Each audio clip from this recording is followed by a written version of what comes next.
Assalamualaikum. Hai. Selamat pagi. Thank you, Yoha. Tiap saya. Terima kasih upline kerana sini upline yang telah memilih saya untuk berkongsi tentang satu produk yang cukup istimewa iaitu lactose. So, seperti mana yang disebut tadi bahawa Elkern merupakan satu tempat kita belajar, satu tempat kita mencari kesihatan, satu tempat kita mencari kecantikan. Apa yang terdapat di Elkern merupakan satu tempat yang semuanya ada.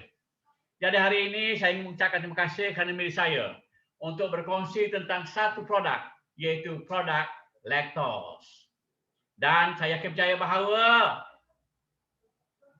semua produk di Elkern adalah merupakan produk yang cukup baik, di mana konsepnya adalah berteraskan kepada MRT ataupun Molecular Reform Therapy. Cuci sel, sihat organ. Kemudian seterusnya akan jadi sihat badan kita. Bermula daripada sel dan bermula pada molekul, akhirnya menjadikan badan kita lebih sihat. Cuba kita perhatikan. Sel sihat, badan sihat. Sel berpenyakit, badan berpenyakit. Kenapa? Kerana ada sebab-sebab yang tertentu. Tuan-puan, saya nak cakap hari ini tentang satu tempat yang kita rasakan masalah ini semua orang akan hadapi, iaitu masalah usus. Usus kita panjangnya 6 kali tubuh kita. Kepanjangan 6 kali ganda badan kita. Jadi, apa yang kita sedut, apa yang kita makan, semua berkumpul di usus. Dan sudah pasti pelbagai jenis makanan yang kita makan. Dan hasil daripada makanan inilah menyebabkan najis yang ada dalam badan kita akan terlonggok. Akhirnya beracun. Kenapa ini berlaku? Sebab tidak akan ada semua jenis yang kita makan kita keluarkan. Sebahagian besarnya dikatakan 3 hingga 5 kilo najis yang tertinggal dalam perut kita. Kemana sahaja sebenarnya kata MC tadi, kemana sahaja kita bawa najis ini, kita pergi. Kemana kita pergi, kita bawa. Dan akhirnya terlonggokkan itu kalau tidak dibuang. Mengikut kajian pakar, di mana terdapat 22 jenis bahan bertoksin dalam kolon yang kita tinggalkan makanan itu. Dan kalau kita mengikut kajian juga bahawa najis yang tertinggal dalam badan kita selama 3 hari, apabila ditunjuk pada tikus, ia akan boleh membunuh tikus itu serta-merta. Ini sudah terbukti bahawa najis yang tertinggal akan menghasilkan gangguan pada hidup kita. Dan mungkin kita sedar ataupun tidak sedar, dengan terkumpulnya najis akan memberi kesan tidak baik kepada kita. Mungkin kita tak sedar badan kita berbau, nafas kita berbau, kulit kering, alahan, perut kembung dan sebagainya. Ini berpunca daripada toksin yang ada dalam badan kita. Ini yang kesan daripada toksin juga. Kita lihat daripada hasil kajian menunjukkan berdasarkan laporan perubatan, tidak ada seorang pun yang mempunyai kolon yang bersih ataupun usus yang bersih. Di belah siasat, seramai 222,000 pesakit didapati tidak ada seorang pun yang mempunyai usus yang sihat. Jadi ini kesannya. Kalau kolon usus kita tak sihat, maka pelbagai akan kita terima kesan. Perut jadi kembung, sembelit, radang usus, dan macam-macam lah. Kalau nak disebut macam-macam kesannya, akhirnya akan menyebabkan puasir, kanser dan sebagainya. Sebab itulah tuan-puan, ini ayat favourite saya. Apabila kita jumpa doktor, doktor akan tanya. Kalau terdemam pun, doktor akan tanya kita, ada berak? Ini menunjukkan bahawa pentingnya pembuangan itu. Walaupun bahasanya kasar, tetapi menunjukkan pentingnya sistem pembuangan yang pada kita. Kalau tak buang, akhirnya akan meninggalkan kesan yang tidak baik. Ini tengok, berlaku kanser. Ini kenapa? Kerana pemakanan kita. Ya, pemakanan kita, lifestyle kita macam mana yang menyebabkan masalah kepada diri kita. Kita suka makan yang sedap-sedap. Kemudian kita buang tak sedap. Akhirnya pengambilan sayur tak mencukupi. Kolesterol ataupun protein haiwan tinggi, dan semua ini memberi kesan tidak baik kepada usus kita. Dan beginilah keadaan kalau tuan-tuan lihat, beginilah keadaannya di mana kalau usus kita berpenyakit. Ini kalau tengok penggerun. Tengok ni. Tengok ni. Ini. Tengok. Tak sanggup nak tengok. Kita pergi kepada buku sekat yang sebelah. Slide yang baru. Tengok. Ini kesannya. Gelap dan kotor. Usus menjadi keras. Dan sudah pasti akan radang. Sebab itulah kita selalu dengar bahawa berlaku radangan usus kepada orang yang sentiasa makan sedap, kemudian sistem pembuangannya tidak lancar. Tetapi kalau kita lihat, ya, bagi orang-orang tertentu, kita mesti jaga usus kita. Walaupun sedar atau tidak sedar, saya minta yang dengar malam ini, kita mesti jaga kawal usus kita. Kenapa? Sebabnya memberi kesan yang tidak baik. Dan sudah pasti ada di antara kalangan kita nak jaga juga usus, tapi tersilap pilih bahan-bahan yang digunakan. Misalnya, ada orang guna julak. Kenapa? Nak sedap buang air. Menggunakan pelembut, nak sedap buang air. Menggunakan pelincir, nak sedap buang air. Ini mana sebagainya. Pelbagai pilihan. Tetapi tuan-puan fahamlah, ini memberi kesan yang sangat-sangat bahaya kepada kita. Misalnya, enema. Akhirnya kolon kita akan berlubang. Julak. Kolon tak abnormal. Ataupun pergerakan kolon kita jadi tak normal. Dan sudah pasti pilihan-pilihan semua ini adalah merupakan pilihan yang salah. Tuan-puan, saya bukan nak kempen. Nak bercerita yang realiti. Sebab cerita saya adalah bergantung kepada saintis-saintis yang telah membuktikan pada kita bahawa laktos mempunyai peranan atau fungsi yang sangat bagus. Sebab pertama, ianya adalah bahan semula jadi. Dia bukan obat, tuan-tuan. Laktos ini bukan obat, tapi bahan semula jadi yang merangsang supaya kolon kita dapat bergerak. Pembuangan kita akan jadi lancar. Yang kedua, kita tidak mahu lakukan pembedahan kerana masalah usus ataupun kolon kita. Kita tidak mahu kehilangan vitamin yang larut dalam badan kita. Tuan-tuan, laktos ini adalah pilihan yang tepat. Bukan julak, bukan yang lain-lainnya. Tapi laktos merupakan pilihan yang tepat. Kenapa saya katakan begitu? Kerana laktos pertamanya dapat mengeluarkan najis yang terlombok. Yang saya sebut 3 hingga 5 kilo yang kita tinggalkan itu, kita nak keluarkan daripada kolon ataupun usus kita. Yang kedua, kita nak kembalikan keseimbangan flora kita. Yang ketiga, kenapa laktos saya katakan baik?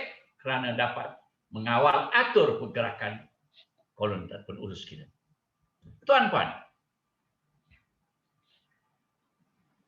bagaimana proses yang berlaku dengan menggunakan laktos? Bagaimana najis yang terlombok dapat kita keluarkan? Ya, di sini, di slide ini ditunjukkan bagaimana caranya. Pertama, ditapai bahan bakteria hidup, menghasilkan karbon dioksida dan mengembangkan DNA usus, dan dengan itu dapat menggalakkan pergerakan usus, dan sudah pasti najis yang terlonggok akan dapat dibuang. Ini menunjukkan bahawa laktos berperanan secara semula jadi, bahan semula jadi, bukan obat-obatan. Yang kedua, kita dapati laktos boleh mengembalikan keseimbangan flora kolon. membantu merangsangkan pembiakan bakteria yang baik, semua yang baik. Yang ketiga, makanan untuk laktos juga menghasilkan makanan untuk bakteria yang baik, sebab kena hidup bakteria itu, ya, dia menghasilkan makanan. Kenapa saya katakan laktos ini bagus juga? Kembalikan keseimbangan flora kolon tadi. Kenapa? Dia tahan asid, tahan kepanasan, dan terus sampai ke kolon. Perhatikan ini ya, tuan-tuan perhatikan ini pergerakan ini. Go go go go go. Ya. Kemudian seterusnya akan mengembalikan keseimbangan tadi. Kemudian ia akan menambah kandungan air dalam najis, melembutkan najis-najis yang degil, kemudian membantu pembuangan najis supaya jadi normal. Kadang-kadang tuan-tuan, kita makan banyak, 3 hari tak buang air. 4 hari, ada kadang-kadang seminggu, ada bukti-bukti menunjukkan bahawa testimoni tertentu yang sudah lama, sampai seminggu, berminggu-minggu tidak buang najis, dan akhirnya perutnya membengkak, sembelit dan sebagainya. Kadang-kadang sampai berguling-guling di tandas. Kenapa? Najis dapat dibuang. Cari kerana jimat kos, carilah bahan-bahan tertentu. Tetapi bahan-bahan yang memberi kesan, terutamanya apa yang disebut kata nak buang air, ramai yang sebut pasal kata julat. Julat ini sangat bahaya tuan-tuan, sangat bahaya, jangan gunakan. Dan kegunaan laktos juga untuk mengawal atur pergerakan kolon kita. Adalah banyak, ya, bagaimana kisah pengawalan atur itu. Ini caranya, ada 5 fungsi dia, 5 faedah fungsian utama dia tu. Kalau kita perhatikan bagaimana mengawali kita melaraskan gula darah, melaraskan pergerakan dan sebagainya, ya, itu ada semua ditunjukkan di situ. Apa yang saya cakap dengan puan, bukan saya cakap, tapi pakar mengenai ini yang cakap. Ini dia. Sebab apa? Sebab kita ada bukti-bukti klinikal yang menunjukkan bahawa apa yang saya sebut ini cakap, pakar yang cakap, dan bukti-bukti secara klinikal. Okey, ini apa yang pertambahan berlaku yang sebut tadi tu, 35% dapat tambah, kemudian meningkatkan pergerakan saya sebut tadi tu, dan sampai 65%.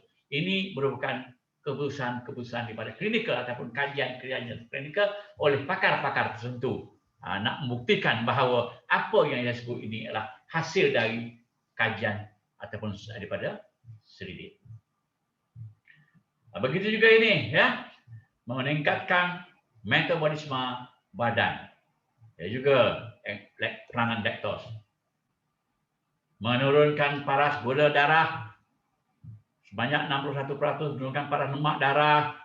Semuanya baik, ya, 26%. Ini fungsi dia. Ya, laktos menjaga kesihatan Anda. Saya yakin sebab saya penggunanya. Saya merupakan pengguna laktos yang ikut peraturannya dan dapati ianya sangat berkesan, sistem buangan saya lancar, dan saya rasa saya sihat. Tuan-tuan tengok rupa saya. Saya dah berumur 65 tahun, tuan-tuan. Tapi saya rasa segar, rasa sihat. Sebab itulah saya katakan bahawa kalau sistem pembuangan kita bagus, baik, maka kita akan rasa sihat dengan izin Allah SWT. Kalau tidak, kalau kita nak buang najis pun sampai 2-3-4 hari ataupun seminggu tak buang najis, maka kita jadi lemah, jadi malas, jadi letih, dan kita tidak mau ataupun kita rasa macam tak berapa sihat. Jadi ini merupakan cara yang semula jadi, cara yang terbaik untuk menjaga kesihatan. Perut sihat, badan sihat. Sel sihat, badan akan jadi sihat. Tuan-tuan, ini mungkin slide yang terakhir, di mana inilah cara pengambilannya. Pertama, untuk orang dewasa, sebenarnya bergantung pada berat badan. Kemungkinan untuk hari pertama, 3 hingga 6 hari pertama itu, kalau berat badan tuan-tuan melebihi 70 kilo, bisa ambil 2 paket satu hari. bukan satu paket untuk 3 hingga 6 hari pertama. Kadang-kadang kalau tersilap, kenapa tak berkesan? Sebab kita sudah buat salah. Kemudian minggu berikutnya, kalau sekiranya dah untuk 3 hingga 6 hari pertama itu dah selesa, maka kita ambil lah untuk minggu yang kedua 1 paket seminggu. Campurannya dicampur dengan 250 ml RO, bukan mineral tapi air RO ataupun jus buah-buahan ini lebih bagus untuk melancarkan daging. Ingat, ambil semasa perut kosong. Artinya sebelum makan. Tunggu. Bagi orang bekerja, malam diambil, bagi esok lancar buang. Masuk hari yang ketiga, badan akan bertambah sehat. Maka kurangkan. Selepas 6 hari, kurangkan menjadi 1 paket seminggu. Kalau berat badan kita mungkin bawah 60, mungkinlah 3 hingga, kalau kita baru nak guna, untuk 3 hingga 6 hari pertama itu, kita gunakan 1 paket saja. Dan untuk membantu, sebab lifestyle kita ni kadang-kadang tak bersukan, tak ada aktiviti. Untuk membantu, selepas kita minum mesti ada pergerakan. Kata bersukan tu lebih baik, tetapi sekurang-kurangnya untuk membantu pergerakan kolon kita mesti ada aktiviti, ada pergerakan yang boleh membantu kita. Dan selepas makan, sebab tu saya katakan malam tadi, sebab kita tak boleh makan dah malam tu. Ya? Sebab selepas kita makan tu sekurang-kurangnya 4 jam tidak temu makan. Kalau sebelum nak makan, selepas makan dulu 4 jam lepas itu baru makan. Ataupun selepas itu kita makan, selepas kita 4 jam baru kita makan. Maknanya jarakkan, secara mudahnya, bahasa mudahnya, jarakkan masa makan selama 4 jam. Maknanya 4 jam sebelum, selepas tengah-tengah boleh makan. Maknanya kita tak makan semasa perut kosong. Jadi tuan-puan, pada saya dan juga mengikut kajian-kajian klinikal, kajian-kajian pakar, dari pembacaan dan dari pengalaman saya tengok laktos lah yang paling berkesan untuk sistem pembuangan yang berkesan. Jadi, seru pada semua, gunalah laktos keluaran syarikat Elken, yang mana konsepnya ialah konsep MRT, iaitu Molecular Reform Therapy. Hanya setakat itu saja. Terima kasih kepada semua yang sudi mendengar. Bukan saja mendengar, nampak saya tengok dalam tadi semuanya memberi perhatian, dan saya mohon kepada tuan-puan, jagalah kesihatan. Sedarlah bahawa kesihatan kita penting. Penggunaan ini merupakan satu ikhtiar, kerana kita tahu bahawa ketentuannya Allah adalah oleh Allah Subhanahu Wa Taala. Sebab saya sebagai Muslim, saya tahu ikhtiar itu penting. Disarankan, disuruh untuk ikhtiar. Dan selebihnya adalah doa kita sebagai Muslim untuk memberi kita lebih sehat. Sekian, wabillahi taufiq wal hidayah. Wassalamualaikum warahmatullahi wabarakatuh.